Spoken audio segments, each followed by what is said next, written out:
Hello students, I'm Shiva Yadav, Bhadus Career Classes Maths Faculty. Welcome in Bhadus Career Classes. बच्चों तो अब तक हम लोगों ने लिमिट्स में कुछ इनडिटरमिनेट फॉर्म्स को डील करने का एक तो बेस क्वेश्चन किया है अभी मैं 0/0 और इंफिनिटी बाय इंफिनिटी पे भी और बहुत सारे क्वेश्चंस लेने वाला हूँ। देन उसके बाद 1 इंफिनिटी को भी डील करेंगे क्योंकि बहुत ज्यादा इंपॉर्टेंट इनडिटरमिनेट फॉर्म्स हैं। मोस्टली यही इन्हीं से ही क्वेश्चंस आते हैं और आएंगे जेईई मेन 25 के अंदर। तो एक क्वेश्चन और लेता हूं मैं 0/0 फॉर्म पे ही बेस्ड है। आपको ये समझना है कि भाई इसको डील कैसे करना है। हो सकता है कोई बच्चा दूसरे तरीके से भी करे। जैसे क्वेश्चन ये है आपके सामने, limit x tending to 0 sin pi cos square x upon x square. इसकी लिमिटिंग वैल्यू आपको निकालनी है और ऑप्शन दिए हैं pi/2 1 minus pi and b is pi।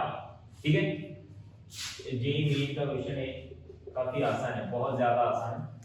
जो हमने क्वेश्चन किया था उसके कंपेयर में तो बहुत ही ज्यादा आसान है। तो पहला स्टेप ये है लिमिट के क्वेश्चन को सॉल्व करने का कि आप पहले x जहां x है वहां 0 डाल के देखोगे तो आपको पता लगेगा that 0 का square is 0 sin of pi cos square 0 and cos 0 is 1।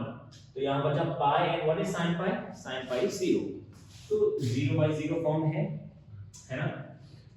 लेकिन यहाँ पे एक चीज जो बच्चे जनरली गलती करते हैं वो क्या करते हैं, साइन के अंदर जो एंगल है that is pi cos square x उससे मल्टीप्लाई डिवाइड करते हैं और ये sin x by x ऐसे फॉर्म बना के 1 लिख देते हैं, जो गलत हो जाएगा। आप वहां पे 1 नहीं लिख सकते। क्यों? क्योंकि यहाँ पे x अप्रोच कर रहा है जब 0 की तरफ, तो साइन के अंदर का एंगल छोटा नहीं है, पाई है भाई, पाई, और पाई बहुत बड़ा है। देखो पाई into 0 pi into 1 cos 0 is 1 पाई।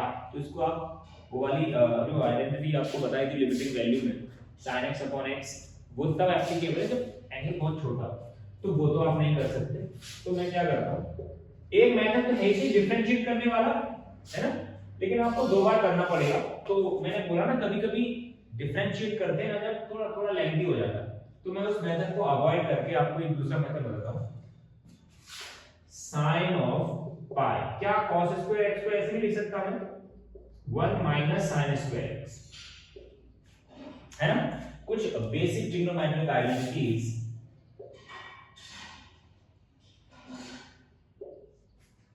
पाई का मल्टीप्लाई 1 में करोगे pi minus pi sin square x upon x। And what is sin pi minus theta? Second quadrant में आ गए, sin का क्वाड्रेंट है तो इसको आप लिख सकते हैं sin of pi sin square x upon, तो जो चीज sin के अंदर pi cos square x के फॉर्म में लिखा था उसको आपने pi sin square x के फॉर्म में लेके चले आए, और जैसे आपने x को 0 डाला यहाँ पे तो sin 0 0 होता है, 0 into pi 0, मतलब sin के अंदर का एंगल अब बहुत छोटा बन चुका है। मतलब अब आप वो वाली आइडेंटिटी को अप्लाई कर सकते हो, कौन सी वाली, कि जब एंगल बहुत छोटा हो sin के अंदर का तो sin x upon x की वैल्यू 1 होती है। क्या जब x 0 की तरफ अप्रोच कर रहा है तो इसके अंदर का एंगल छोटा नहीं है, देखो pi into sin square 0, sin 0 is 0।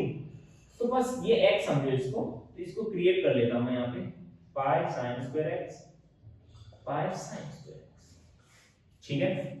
This is 1 because sin x upon x, और एक देखो एक sin x upon x यहां भी बन गया, इसको और इसको एक साथ ले लो तो यहां पे क्या हो जाएगा sin x upon x का होल स्क्वायर, ये भी बहुत छोटा एंगल है, तो कुल मिला के आंसर आ जाएगा आपका पाई, जो यहां पे पाई बचा। तो डी ऑप्शन करेक्ट हो जाएगा, this is -pi, so D option will be correct, जो कि पाई दे रखा है ना। तो ये रहा, अगर आपने थोड़ा ट्रिग्नोमेट्रिक आइडेंटिटी का बहुत अच्छे से इस्तेमाल किया और ये प्रॉपर्टी का application that sin x upon x कब 1 होता है, जब sin के अंदर का एंगल बहुत छोटा हो और वही एंगल डिवाइड होगा, तब जाके आप 1 लिख पाओगे। तो इस पर्टिकुलर केस में यहां पे आप 1 नहीं लिख सकते थे ना इसको, अगर इसको x समझा, इससे डिवाइड या मल्टीप्लाई किया तो यहां पे नहीं, गलत आंसर आता। तो मैंने पहले उसको साइन में कन्वर्ट किया, देन जाके वो आइडेंटिटी अप्लाई करी, तो आपने देखा कि बहुत ज्यादा आसान हो गया। डिफरेंशिएट करते अगर तो 2 बार डिफरेंशिएट करना पड़ता, हो सकता है कुछ प्रोडक्ट रूल वगैरह कुछ ऐसा लगता न्यूमरेटर में, तो लेंथी हो जाता, कैलकुलेशन गलत होने के चांसेस बढ़ जाते। तो कभी कभी आपको अवॉइड भी करना पड़ सकता है मेथड्स को, डिफरेंशिएट वाले को, है ना। एक आध क्वेश्चन और करेंगे, कुछ मजेदार क्वेश्चन और करते हैं। 0/0 फॉर्म पे केस कर रहे हैं अभी तो हम लोग, है ना। चलो, एक तो ये पैटर्न था, इसके थ्रू भी अपने को ये चीज सीखने को मिली है कि भाई sin x अपॉन x 1 कब होता है, उसका बहुत ही अच्छे से अप्लाई किया यहाँ पे। अब एक अलग टाइप का क्वेश्चन लेना चाह रहा हूँ जहाँ पे बच्चे जनरली फंस जाते हैं, बहुत ही लेंथी होता है, अगर वो डेरिवेटिव डिफरेंशिएट करने के चक्कर में पड़ते हैं तो बहुत ज्यादा लेंथी होता है और 3-4 बार करना पड़ता है। तो वो क्वेश्चन है, इस वाले क्वेश्चन में भी मैं विदाउट डिफरेंशिएट करे करूंगा इसको, है ना।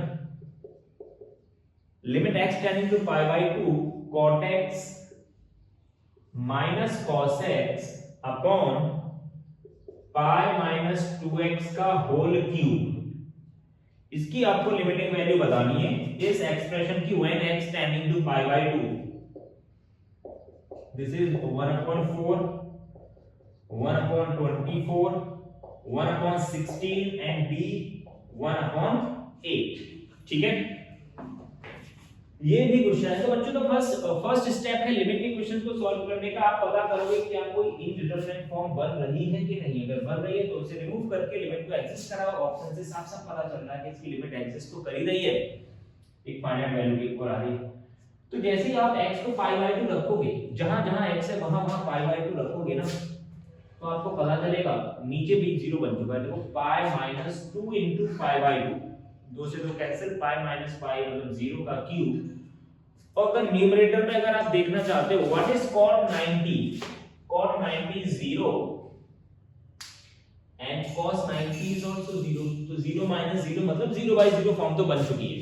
तो आप डिफरेंशिएट करना आपके माइंड में आएगा, और अगर आ गया तो डिफरेंशिएट करते करते बहुत बुरा हाल होने वाला है और आंसर सही आ जाए इसकी कोई गारंटी नहीं, क्योंकि इतना कैलकुलेटिव होने वाला है।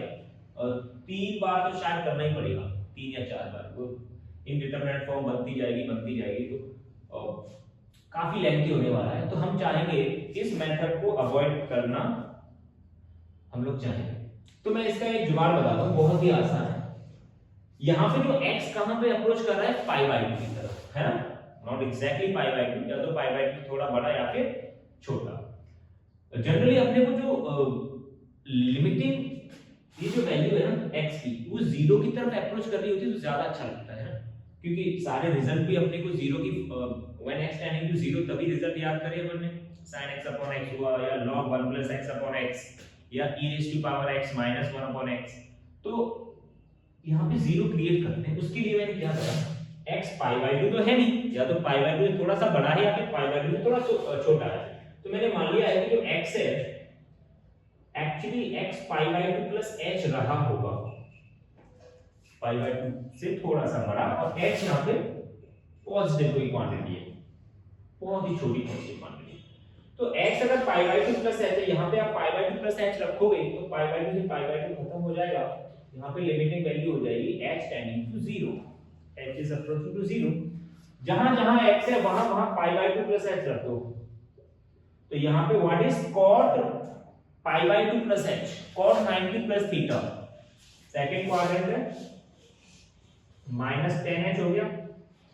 फिर आप जब π/2 plus h cos के साथ रखोगे, so what is cos 90 plus theta, minus sin theta, और माइनस माइनस प्लस हो गया, plus sin h upon pi minus 2 x की जगह पे रख दो π/2 plus h होल क्यूब, तो चल ही रहा था, इसका ध्यान रखना यहाँ पे, ठीक है।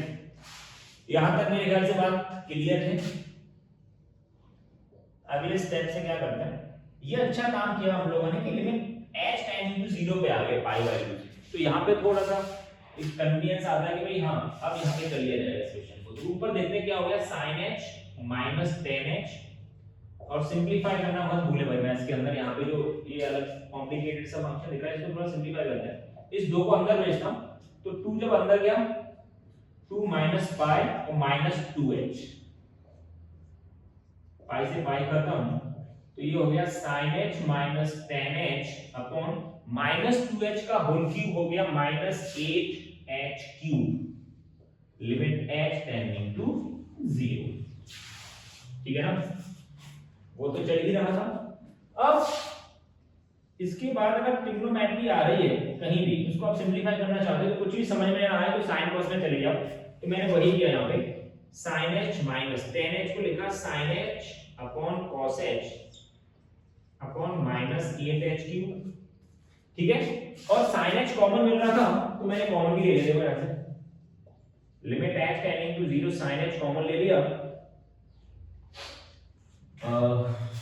ओके, sin h अगर आपने कॉमन लिया तो यहाँ पे हो गया cos h minus 1 upon cos h minus 8h cube.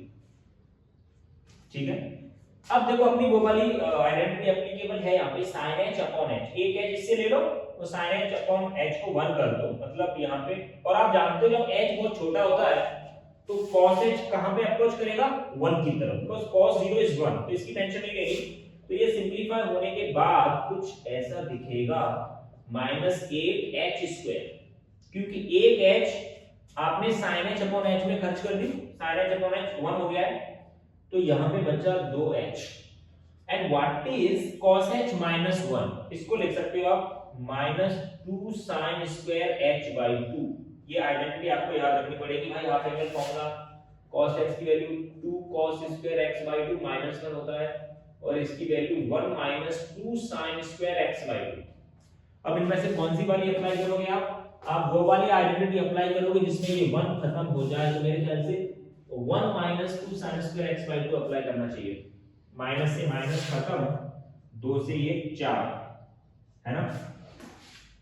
अब यहाँ पे आप देख पा रहे हो जब h बहुत छोटा है तो sin h को h लिख सकते हैं, ये वो भी आप जानते हो। तो sin h बाई 2 क्या लिख सकते हो आप, h बाई 2, इसको ऐसे समझिए, ऐसे लिखा हुआ है sin h बाई 2 का होल स्क्वायर।